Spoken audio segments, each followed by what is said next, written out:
ආයුබෝවන් දරුවනේ. ඉතින් වයලින් පාඩම් මාලාවේ දෙවෙනි පාඩම අපි මෙතනින් ආරම්භ කරනවා.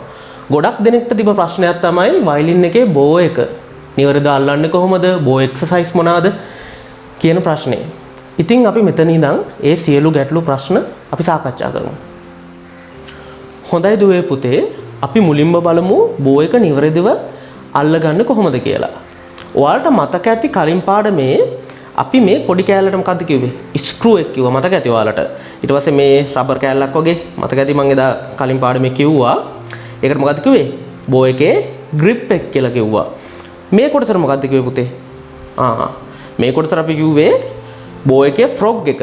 මේ ඩොට් එකක් වගේ තියෙන්නේ. ඒකට I එක කියලා කිව්වා. ඉතින් මේ කොටස් හොඳට ඔයාලට මතක තියෙන්න ඕනේ. බෝ එක නිර්විද්‍ය අල්ලද්දී මම ඔයාලට කියනවා කොටසින් කොටස ඇඟිලි තියෙන විදිහ. දැන් අපි බලමු බෝ එක නිවැරදිව අල්ලන්නේ කොහොමද කියලා.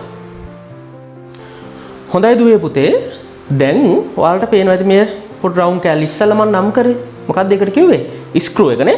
ස්ක්‍රූ එක උඩ ඔයාලගේ සුළඟිල්ල දැන් තියන්න. ඔයාලා බෝ අතර අරගෙන දැන් මාත් එක්කම තියන්න ගන්න ඕනේ. ස්ක්‍රූ එක උඩ ඔයාලගේ සුළඟිල්ල තියන්න ඕනේ. ඊට පස්සේ ෆ්‍රොග් එකේ මේ I එක තියෙන්නේ. I එක වැහෙන්න ඔයාලගේ මැද ගිල්ලයි. ඊට පස්සේ වෙද ගිල්ලයි. හොඳම යාළුවෝ දෙන්නෙක් වගේ මේ හොඳම යාළුවෝ එකටනේ ඉන්නේ. හොඳම යාළුවෝ දෙන්නෙක් වගේ එකට බෝ එකේ මෙහෙම තියන්න ඔයාලගේ මැද ගිල්ලයි වෙද ගිල්ලයි. ඊට පස්සේ මේ රබර් කෑල්ලක් වගේ තියෙනවා කිව්ව නේද? ඒ රබර් කෑල්ලක් වගේ තියෙන එකෙන් මොකක්ද ඒකට නම කිව්වේ අපි? grip එකනේ. grip එක උඩ තියන්න ඔයාලගේ දබර ඇඟිල්ල. දබර ගිල්ල කියලා කියනවා ඔයාලා නේද?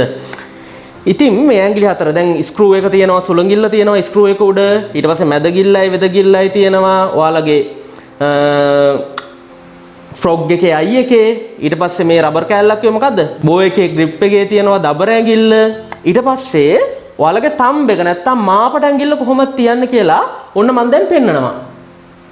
ඉතින් ආදරණීය දුවේ පුතේ, මාපට ඇඟිල්ල අපි තියන්නේ දැන් මේ ෆ්‍රොග් එකේ මෙතන පොඩි ගැට්ටක් වගේ තියෙන්නේ.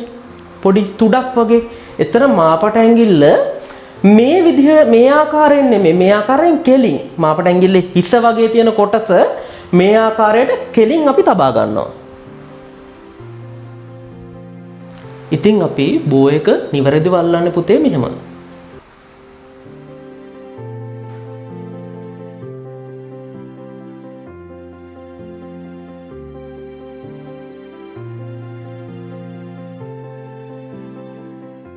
හොඳයි දුවේ පුතේ, අපිට බෝ එක පුහුණු වීමට අභ්‍යාස කිහිපයක් කරන්න තියෙනවා.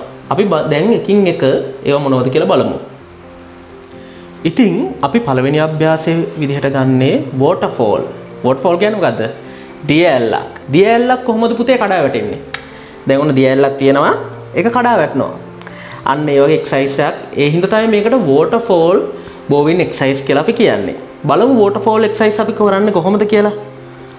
ඉතින් බෝ එක මේ විදිහට නිවැරදිව අල්ලගෙන අත මෙහෙම උඩට තියාගෙන දිය ඇල්ලක් කඩා වැටෙනවා වගේ. ඔන්න දිය ඇල්ලක් කඩා වැටෙනවා මේ. ඒ වගේ ඩවුන් ස්ටෙප් එකක් අපි යනවා දිය ඇල්ලක් කඩා වැටෙනවා වගේ. ඊට පස්සේ ඒ දිය ඇල්ල වතුර උඩට යනවා කියලා ඔයාලා හිතන්න. ඒ වගේ අපි බෝ එක මෙහෙම ඇඟිලි ටික උඩට මෙහෙම ගෙනියනවා. අපි මේකට කියනවා waterfall exercise කියලා. ඕන මම කරනවා දැන් කවුන්ට් කරලා. 1 2 3 4. ඔයාලත් මාත් එක්ක කරන්න පුළුවන් නම් 1 2 3 4. down up down up down up down up. හොඳයි පුතේ, අපි දෙවෙනි එක්සර්සයිස් එක දැන් බලමු. බෝ එක දැන් නිවැරදිව අල්ලගෙන ඔයාලා මාත් එක්ක කරන්න බලන්න මේ ඇඟිලි ටික මම කරන විදිහට. මුලින්ම සුළඟිල්ල 1 2 3. ඊට පස්සේ මොන ඇඟිල්ලක් තියෙන්නේ? වෙද ගිල්ල 1 2 3. ඊට පස්සේ මැද ඇඟිල්ල 1 2 3. ඊට පස්සේ මොකද පුතේ? දබර ඇඟිල්ල 1 2 3. අපි මේ එක්සර්සයිස් එකට කියනවා finger tap exercise කියලා. ඔන්න මම මුලින් ඉඳන් කරගෙන යනවා. 1 2 3 1 2 3 1 2 3 1 2 3.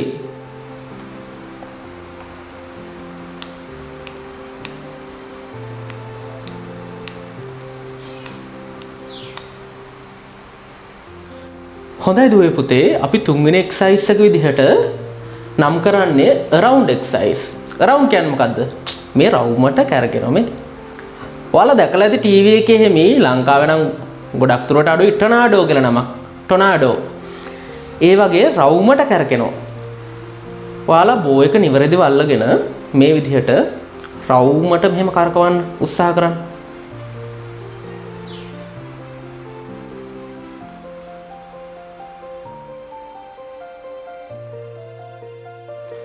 අපි හතරවෙනි බෝ එක්සර්සයිස් එක විදිහට ගත්තේ ස්පයිඩර් ක්‍රැවල්. ස්පයිඩර් ක්‍රැවල් කියන්නේ මොකද්ද? මකුළු ගමන. බෝ එකේ අපි බලමු මකුළු එකය ගමන් කරන්නේ කොහොමද කියලා. ඔන්න පුතේ බෝ එක නිවැරදිව අල්ලගෙන මෙන්න මේ විදිහට මකුළු එක් ගමන් කරනවා වගේ. බලන්න ඔයාලා. හරි ලේසි මේවා. උඩටම ගිහිල්ලා ආයි පල්ලෙහාට එනවා.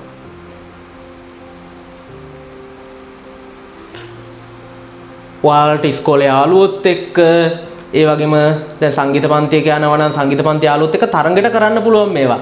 මුලින් උඩට යන්නේ කවුද? ඊට පස්සේ පල්ලෙහාට එන්නේ කවුද?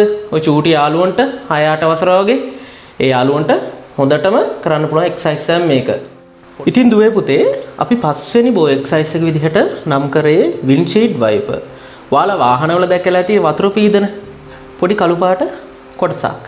ඒ වගේ අපි බෝ එකේ එක්සර්සයිස් එකක් විදිහට ගන්නවා. ඒ විදිහට බෝ එක නිවැරදිව අල්ලගෙන අත නිවැරදිව මෙහෙම තියාගෙන අර වාහනේ මං කිව්වේ ඉස්සල්ලා ඉස්සරහ පොඩි කෑල්ලක් තියෙන වතුර පීදන වින්ඩ්ෂීල්ඩ් වයිපර් එක. අන්න ඒ විදිහට අපි බෝ එක මෙහෙම දෙපැසට පද්දනවා. ඒකෙන් හොඳට අපේ සුළඟිල්ල සහ දබරගිල්ල මාපට ඇඟිල්ල මේ ඇඟිලි සියලුම ඇඟිලි වලට හොඳ එක්සර්සයිස් එකක් ලබා දෙනවා.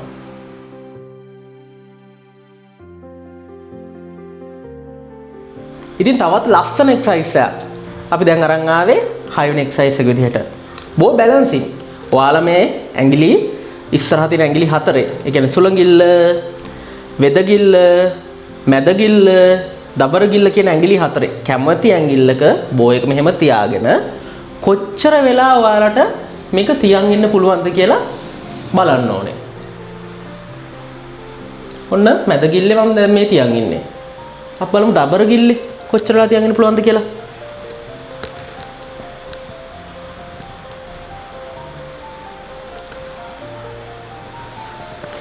ඊට පස්සේ අපි ගලමු වෙදගිල්ලේ.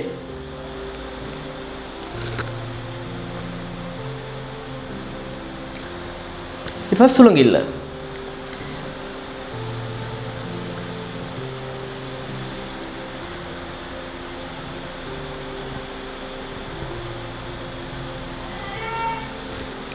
මේ විදිහට දුවේ පුතේ ඔයාලා බලන්න. ඔයාලට තප්පර කීයක් ඉන්න පුළුවන්ද? යාළුවට කියන ගණන් කරන්න කියලා.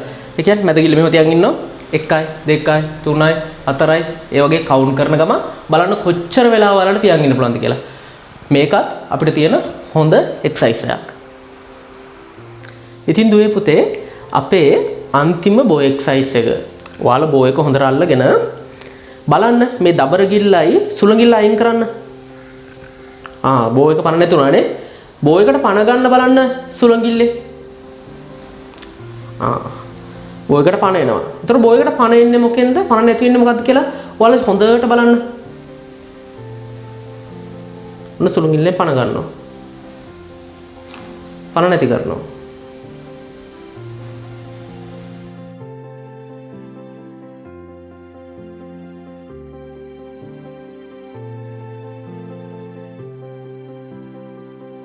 හොඳයි පුතේ අද කරපු පාඩම අපි මතක් කිරීමක් කරමු. අපි මුලින්ම කරා waterfall exercise. waterfall exercise දියැලක් වගේ දැන් ඔයාලට මතක් වෙනවා ඇති. ඔන්න ඔයාලට පේන්නත් තියෙනවා. ඊට පස්සේ මොකද අපි කරේ? finger taps exercise එක. ඊළඟට මොකද්ද? රවුමට කරකවන වගේ එක. around exercise. around. ඊළඟට අපි කරා spider travel. අර මකුලෙක් වගේ ගියේ මකුළු ගමන කියලා මම කිව්වේ. ඔයාලට පේනවද දැන්? අපි පස්වෙනි එක්සර්සයිස් එක විදිහට ගත්තේ වින්ඩ්ෂීල්ඩ් වයිපර්. අර වාහනයක කළු පාට කෑල්ලක් වගේ මතකද ඔයාලට? දැන් ඔයාලට පේන්න තියෙනවා. 6 වෙනි එක්සර්සයිස් එක බෝ බැලන්සින්. ඒක නම් හරි ලේසි. ආසීතන එක්සර්සයිස් එක. හත්වෙනි එක්සයිස් එක. හත්වෙනි එක්සයිස් එක අපි කරේ බෝ එකට පණ ගත්තා. පණ නැති කරා. අන්තිමට කරේ අපි එක්සයිස්. බලන්න ඔයාලා මේ ටික කරලා. හොඳයි දරුවනේ. අද අපි ඉගෙන ගත්තා නිවැරදිව බෝ එක අල්ලන්නේ කොහොමද? ඊට පස්සේ බෝවින් එක්සයිස් මොනවද කියලා. හොඳයි දුවේ පුතේ. අපි ඊළඟ පාඩම් මාලාවෙන් හමු වෙමු. ආයුබෝවන්.